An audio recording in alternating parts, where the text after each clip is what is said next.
لبيك يا حسين لبيك يا حسين On va aller avec Zainab el-Kubra. Sayyida Zainab, elle est revenue après le martyre de Habib Abdullah al-Hussein. Elle est allée de Karbala à Koufa, de Koufa à Cham, pour revenir vers Medina. Elle a demandé de revenir avant d'aller à Medina, de voir son frère Hussein à Karbala. Hussein est de moi et je suis de Hussein. Première année qu'on a commencé cette marche, on a dit cette marche c'est une adoration de Dieu subhanahu wa ta'ala.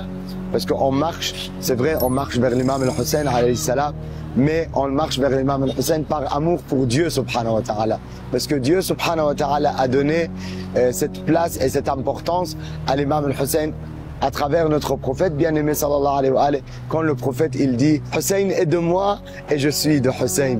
Allah aime celui qui aime Hussein. وأنا البارحة أول موكب توقفنا فيه نمت كنت تعبانة فإذا تجيني واحدة تقول لي أنا السيدة زينب وحضنتني يعني سلام الله عليها وفرحت كثير يعني وهي أول زيارة إلي هنا بالعراق.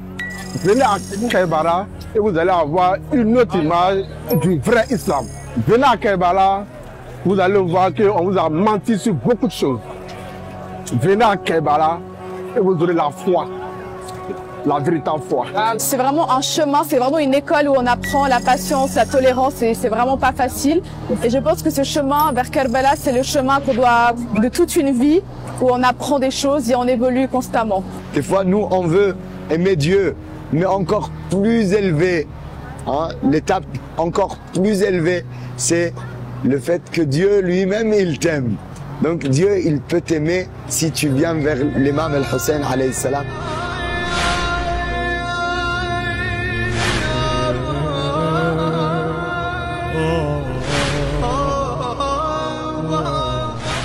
Je n'étais envoyé que pour compléter les meilleurs comportements. Et en venant ici, on confirme en fait toute cette idéologie qu'on a en tant que chiite. La première chose, la plus difficile, c'est de faire la marche avec une vraie intention et d'être concentré tout le long. Parce que partir d'Imam Ali à Imam Hussein, c'est quand même une responsabilité, je pense. Et voilà, on est des humains, on peut parfois pécher, que ce soit avec le regard ou quoi que ce soit, ou avec les mots, ou avec la fatigue, on peut faire des choses peut-être qui ne sont pas forcément appropriées. Donc je pense que la chose la plus difficile et puis la plus importante, c'est de respecter l'imam de Imam Ali jusqu'à Imam Hussein en étant avec l'humiliation, le respect. Et la patience, parce qu'avec cette fatigue, très vite on peut se mettre en colère, ou être désagréable. Et le plus important, c'est d'être agréable pendant cette marche.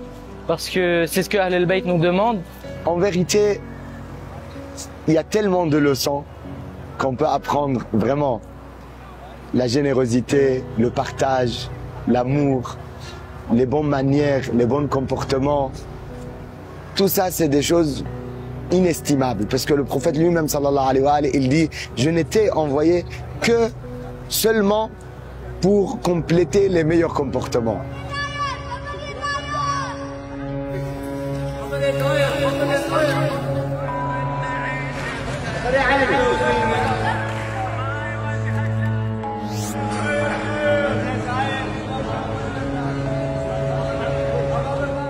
ما خاب من تمسك بكم وأمن من لجأ إلى حصنكم.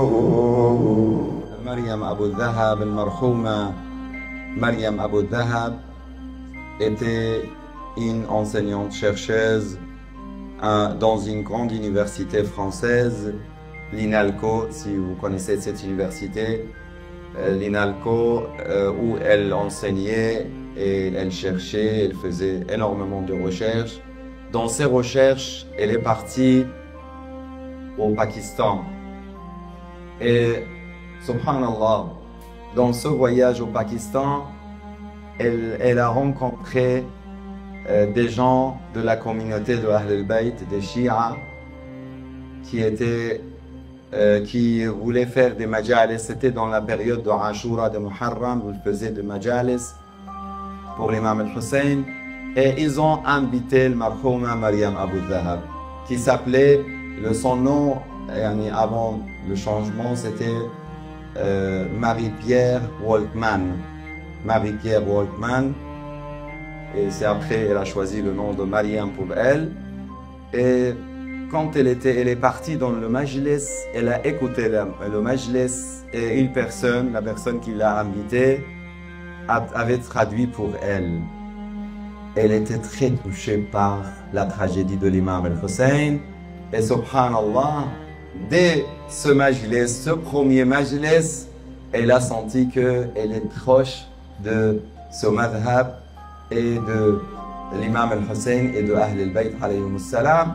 Et avec le temps, elle est devenue chiite. Elle est venue plusieurs fois en Irak pour visiter les imams. Et quand elle a eu, elle était malade du cancer, elle savait qu'elle va quitter ce bas monde. Elle-même, elle avait choisi d'être enterrée ici sur le chemin de Mashaya, pour l'importance qu'elle avait pour Ziyaratul Arba'in.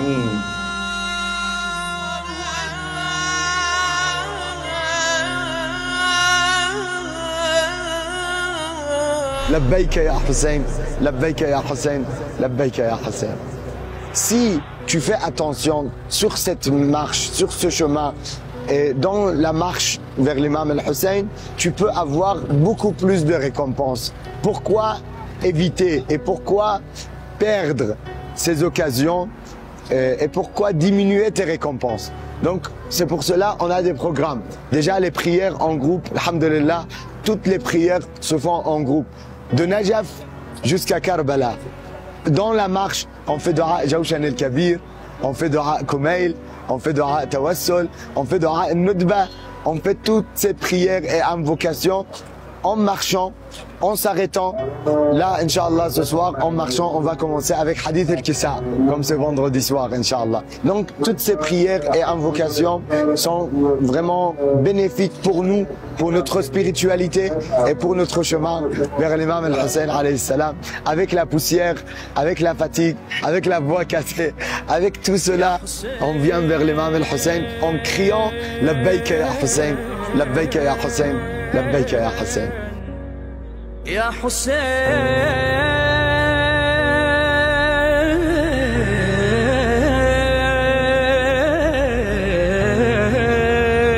يا حسين. L'imam Ali alayhi salam, il nous dit, je vous donne 5 conseils. Ça mérite de faire des longs voyages pour arriver à ces 5 conseils que l'imam Ali alayhi salam nous donne. La première chose, il dit, n'attendez que de votre Seigneur. Il ne faut pas attendre des gens. N'ayez peur n'ayez crainte que de vos péchés. N'ayez pas crainte de regard des gens. Qu'est-ce que les gens vont dire? Ils vont se moquer, ils vont dire, ah, vous êtes malade. Aujourd'hui, il y a des voitures, il y a tout ce qu'il faut. Et vous faites la marche et vous marchez de Najaf jusqu'à Karbala. On leur dit à l'époque de l'imam al-Hassan alayhi salam, de l'imam Zayn al-Abidin, de Ahl al-Bayt, il y avait des montures, il y avait des chameaux, il y avait des chevaux.